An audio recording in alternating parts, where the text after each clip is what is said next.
छाया, मैं कुछ दिनों के लिए दूसरे शहर जा रहा हूँ। आकाश, कुछ दिन पहले तो हम यहाँ शिफ्ट हुए हैं और तुम फिर ऐसे अकेले छोड़कर काम से जा रहे हो। अरे तो नया शहर है, घूम आया करना, और मैं कॉल करता रहूंगा। ठीक है, मैं रोकूंगी तो रुकोगे थोड़ी ही। तुम फिर शुरू मत हो छाया, ये मेरा काम है। ठीक है, मैं अपना सामान लगा देती हूँ, बस अपना ख्याल रखना। आकाश अगली सुबह दूसरे शहर के लिए निकल गया। अपना काम खत्म करके जब वो लौटने लगा, अचानक मौसम खराब हो गया और बारिश की वजह से रास्ता बंद हो चुका था। आकाश को मजबूरन फिर से एक दिन वहां रुकना पड़ा। अपनी बहरियत को दूर करने के लिए वो बाजार की ओर निकल आया। पास में ही छोटा बाजार लगा हुआ था। आकाश आधा बाजार घूम चुका था, तभी वहीं उसे एक काफी बुजुर्ग आदमी निराश बैठा दिखा। उसके पास दो छोटी छोटी मूर्ति और एक थोड़ी बड़ी मूर्ति थी, जिस पर काफी अच्छी कारीगरी की हुई थी। बाबा, आप क्यों परेशान हो? कुछ नहीं बाबूजी, बस सुबह से कुछ भी नहीं बिका। अरे बाबा, परेशान ना हो। ये मूर्ति कितने की है? एक काम कीजिए, ये 2000 रुपए है, ये मुझे दे दीजिए। बुजुर्ग ने डरते और झिझकते हुए कहा, लेकिन बेटा, ये मूर्ति शापित है। ये सब बकवास बातें होती हैं बाबा, कोई शाप वाप नहीं होता है। लाओ, ये मूर्ति मुझे दे दो। बुजुर्ग ने कांपते हाथों से उस मूर्ति को आकाश को दे दिया। रात में आकाश होटल के कमरे में गया और फोन पर छाया से बात करने लगा। उसे ठंड सी महसूस होने लगी। फोन रखकर वो सोने के लिए लेट गया। रात गहरी हो चुकी थी, बारिश की वजह से ठंड थी, पर उसे अचानक गर्माहट महसूस होने लगी। उसे अच्छा लग रहा था। उसे महसूस हुआ जैसे कोई उससे चिपक कर लेटा हो। मीठी सी खुशबू, रेशमी बाल, दूसरे जिस्म की गर्मी, मानो छाया ही उसके पास हो। वो लगातार नींद में किसी के स्पर्श को महसूस कर रहा था। अचानक उसे अपने शरीर पर वजन महसूस हुआ। वह अचानक से उठकर बैठ गया। कमरे में बिल्कुल अंधेरा था। उस रूम की लाइट ऑन की तो देखा कमरा खाली था, कोई नहीं था। कमरा ठंडा था पर उसे पसीना आ रहा था। अगले दिन सुबह वो जल्दी होटल से निकल गया और शाम होते होते घर आ गया। छाया को फोन किया तो पता लगा वो माँ के यहाँ गई है, आज ही आने वाली है। उसके पास डुप्लीकेट चाबी थी। उसने गेट खोला और अंदर गया। थोड़ी देर बैठने के बाद नहाने चला गया। उसे बाथरूम में जाने के बाद ऐसा लगा बाहर कोई है। वो जैसे ही निकला उसको कोई नजर नहीं आया। वो ऊपर गया और उसे एक परछाई नजर आई। कौन है? छाया, मजाक मत करो, मुझे ऐसा मजाक पसंद नहीं है। तभी दरवाजे की डोरबेल बजी। जाकर देखा तो छाया थी। आकाश उसे देखते ही खुश हुआ और उसे गले लगा लिया। तुम सही वक्त पर आ गई, मुझे लगा कोई ऊपर है। ऊपर कौन है? मेरी कोई सौतन ले आयो क्या? कैसी बात करती हो?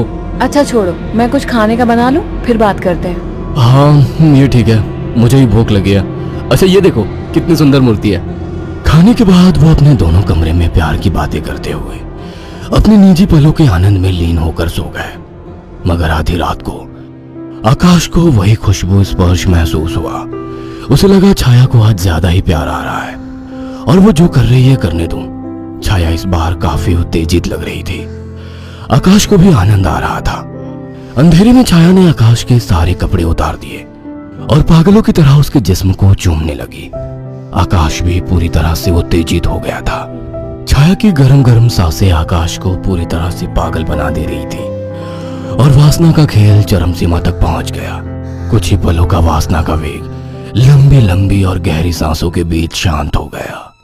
सुबह आकाश ने देखा छाया जाग चुकी थी। छाया चाय लेकर आकाश के पास आ गई। उठो, चाय पी लो। वह चाय के लिए उठा तो छाया बोल उठी, ये मूर्ति लेकर कब से सोने लगे तुम? अरे ये तो साइड में रखी थी, वहां बिस्तर में कैसे आ गई? आ गई होगी। एनीवे, चलो तैयार हो जाओ, ऑफिस जाओगे ना? लाओ, इस मूर्ति को मैं रख देती हूँ। थोड़ी देर बाद छाया कमरे में सफाई करने गई। वो काम में बिजी थी, पर उसे लगा जैसे मूर्ति उसे देख रही है। जैसे उसने मूर्ति की तरफ देखा, मूर्ति अपनी जगह जैसी थी वैसे ही रखी थी।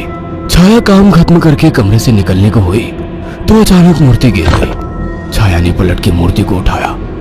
अचानक मूर्ति मुस्कुराई। छाया डर गई और मूर्ति हाथ से छूट गई। डरते डरते उसने मूर्ति को उठाया तो उसने देखा वो सामान्य थी। शैतान मूर्ति डराती है मुझे। यह कहकर उसने मूर्ति को अलमारी में रख दिया। काम खत्म कर छाया नहाने गई और जैसे ही उसने कपड़े उतारे और पानी का नल खोला, गर्म पानी उस पर गिरा। वो चिल्ला उठी और बिना कपड़ों के बाहर निकलकर भाग आई। उसके जिस्म पर छाले हो चुके थे। उसने आकाश को फोन किया। आकाश तुरंत चला आया और उसको अस्पताल ले गया। आकाश ने ऑफिस से कुछ दिन की छुट्टी ले ली। छाया, ये सब कैसे हुआ? पता नहीं, नल से गर्म पानी अचानक निकला। मुझे सब अजीब सा लग रहा है, मानो मुझे कोई देख रहा हो। तुम आराम करो, मैं कुछ खाने को लेकर आता हूँ। छाया लेटी हुई थी। अचानक उसने ध्यान दिया, मूर्ति उसकी ही तरफ घूर रही थी। अचानक उसे याद आया कि मूर्ति को तो उसने अलमारी में रख दिया था। अचानक वो मूर्ति हिलने लगी। छाया चीख उठी। आकाश दौड़ता हुआ आया। क्या हुआ? ये मूर्ति अभी खुद चली थी। तुम्हारा वहम होगा छाया। मगर रात को आकाश को फिर से चुंबन के स्पर्श महसूस हुए। वो नींद में था और चाह के आंखें नहीं खोल पा रहा था, परंतु आकाश को चुंबन के स्पर्श उत्तेजित कर रहे थे। उसके मुंह से आवाजें निकल रही थी।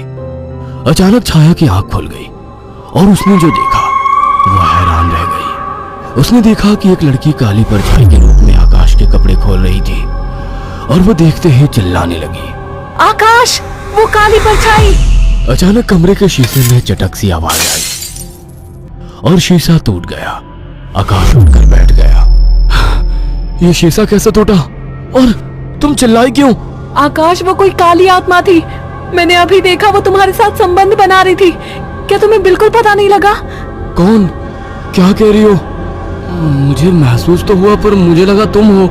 पागल हो क्या? ऐसी हालत में मैं संबंध बनाने की सोचूंगी? आकाश, वो एक काली परछाई थी, पर वो एक लड़की थी। तभी मुझे कल रात को जब ये सब महसूस हुआ तो मुझे कुछ अजीब सा लगा था। मुझे ऐसा होटल में महसूस हुआ कि जैसे मेरे पास कोई तो है। और अगले दिन मैं घर आ गया था। तब से जब भी सोता हूँ ऐसा कुछ होता है। मुझे लगता था कि तुम हो। तभी अचानक दोनों का ध्यान मूर्ति पर गया। आकाश ने तुरंत उस मूर्ति को बाहर फेंक दिया। कुछ दिन बाद छाया पानी पीने के लिए उठी। अचानक उसकी नजर फिर से ड्रेसिंग टेबल पर रखी मूर्ति पर पड़ी। अचानक उस मूर्ति ने काली परछाई का डंडा पकड़ लिया। छाया अचानक बेहोश हो गई। कुछ देर बाद उसकी आंखें खुली तो उसे सब सपने जैसा लग रहा था। अचानक वो किचन में चली गई। तभी वहां आकाश आ गया। अरे, पहले ठीक तो हो जाती। मैं तो ठीक हूँ। अच्छा। हाँ, आज तो मुझे एक अलग ही सुबह लग रही है। ओके, अब चलो आराम करो। मैंने तुम्हारे लिए कुछ दिन की छुट्टी ली है। अगर ऐसा है तो मुझे खूब प्यार करो। आज आकाश को छाया कुछ बदली बदली सी लग रही थी। खाने के वक्त भी छाया काफी अजीब तरीके से खा रही थी, जैसे वो बरसों से भूखी हो। छाया, क्या हुआ? आराम से खाओ। रात ठीक से खाया नहीं था ना, तो मुझे जोरों की भूख लग रही है। वैसे आज मीट बना काफी अच्छा है। गांव में अम्मा ने सिखाया था। अम्मा ने? कौन सी अम्मा ने? तुम तो कभी गांव गई ही नहीं। वो सब छोड़ो, सुनो ना, मेरा मन रोमांस का हो रहा है। तुम्हें लगता है ये सही वक्त है? प्यार करने का कोई वक्त नहीं होता। अचानक छाया आकाश से जाकर लिपट गई। उसके जिस्म को चूमने लगी। आकाश ने देखा छाया ने आज साड़ी भी अलग तरीके से बांधी थी। दोनों के बीच संभोग क्रिया होने लगी। दोनों काफी उत्तेजित थे। अचानक आकाश को फिर से छाया में वही खुशबू और स्पर्श महसूस हुआ। छाया आकाश को छोड़ने का नाम तक नहीं ले रही थी। आकाश को महसूस हुआ ये छाया नहीं है। आकाश ने एक झटके से छाया को धक्का दे दिया। रुक क्यों गए? प्यार करो मुझे, रुक क्यों गए? आवाज में भारीपन था। आकाश की आंखें बंद थी, पर जैसे ही उसने आंखें खोली, जिसमें छाया का था लेकिन चेहरा किसी और का था। आकाश ने कांपती आवाज में कहा, मेरी बीवी कहाँ है? छाया के चेहरे के हाव भाव बदलने लगे।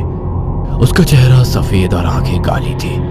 वो गुस्से में बोली, मुझे पसंद नहीं थी वो, मार डाला उसे। अचानक वो एक परछाई में बदल गई। उसने अपने लंबे और पहने दांत आकाश की गर्दन में गाड़ दिए। आकाश एक दिल दहला देने वाली चीख के साथ शांत पड़ गया। कुछ दिनों बाद जब घर से बदबू आने लगी तो पड़ोसियों ने पुलिस को बुलाया तो देखा दोनों की लाश बहुत बुरी तरह से कटी पड़ी है और सड़नी शुरू हो चुकी थी।